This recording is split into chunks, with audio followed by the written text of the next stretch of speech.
જય ગોપનાથ દાદા જો અમારા વર્ષાબા એની સિંગ પારી સી થાકી ગયા સી જો અમાર કોમલબા આવ્યા છે સિંગ પરાવા ડુંગળી સોપવા આવ્યા હતા પણ વરસાદ આવ્યો એટલે અમાર કોમલબા હલવાઈ ગયા મનોમન દાય ચડતી છે પણ શું કરવું હવે ફાઈનું છે એટલે કરવું જ પડે અમારા એમાં અમારા વર્ષાબાને તો બહુ વાળા થાય જોવો જોવો જો આ બધાય મજૂર લાગી ગયા છે પારવા તમારે નીંદવાનું હોય તો કેજો વાલા તો થોડાક મજૂર મોકલી અમે અહીંથી આ બે ભાઈ બેનને સારું પારે હો આ બે જોવો ભૂકા કાઢી નાખે પારી પારી ખાલી એવડું એવડું કડ આ પહેલી વાર પારેલું હોય ને મિત્ર એ બીજી વારમાં ભૂલી ગઈ પહેલી વાર ભૂલી ગયેલા હોય થોડુંક મોટું થાય બીજી વાર પારી ત્યારે થોડુંક મોટું થાય ત્યારે પાછું ભૂલાઈ ગયું હોય ત્રીજી વારમાં ભૂલાઈ ગયું આ અમારે ચોથી વાર આટો છે ત્યારે અવડા હાટોડો થયો છે આવા ખડ થઈ ગયા છે એટલે જાળવીને કોઈ પણ નીંદવાના દાડિયા કરો તો જાળવીને લેવરાવવું ઉતાવળ ખોટી કરાવવી નહીં વાલા તો જ તમારે બીજી વાર હરખું પારવાનું એ નહીં કારણ કે પહેલાં આપણે ઉતાવળ કરી હાલો બાપા લીધે રાખજો એટલે દાડિયા બિચારા મૂંઝાય કે આ ખેડૂને આમટું કામ કરાવવાનું છે ભાઈ તો હાલો આપણે બે ડગલા આયલા કરીએ બે ડગલા પીડ્યું રહે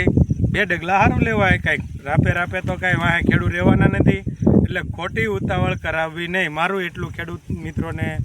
ભલામણ છે કે દાડિયાને ખોટી ઉતાવળ કરાવાય નહીં કે બાપા થાકી ગયા હોય તો પોરો ખાઓ પાણી પી લ્યો પણ નિરાંતે અને સારું કામ કરો એમ કહેવાથી તમારે ફાયદો ખેડૂને થાય અમે ભાગ્યા છીએ એટલે કોઈ વખાણ ખોટા નથી કરતા કારણ કે અમને આ ખડ બતાવે કે ભાઈ પહેલેથી જ તે દાડિયાઓને ખોટી ઉતાવળ ન કરો તો એટલું બધું આપણે નીંદવાનું રહેતું નથી એટલે કહું છું ખેડૂત મિત્રને કે ખોટી કોઈએ દાડિયા હારે તકરાર કરવી નહીં ભાઈ લીધે રાખો ન કરવું શાંતિથી લ્યો થાકી ગયા હોય તો પોરો ખાવ તો એ બેહી ન જાય એને ખબર પડે બહુ ખેડૂત હારા છે બિચારા આપણને પોરો ખાવાનું કે નગર કોઈ કહે નહીં એમ એનું મનોમન થાય એટલે સારું જ કામ કરે અને એનો દાખલો છે કે સારું જ કામ થાય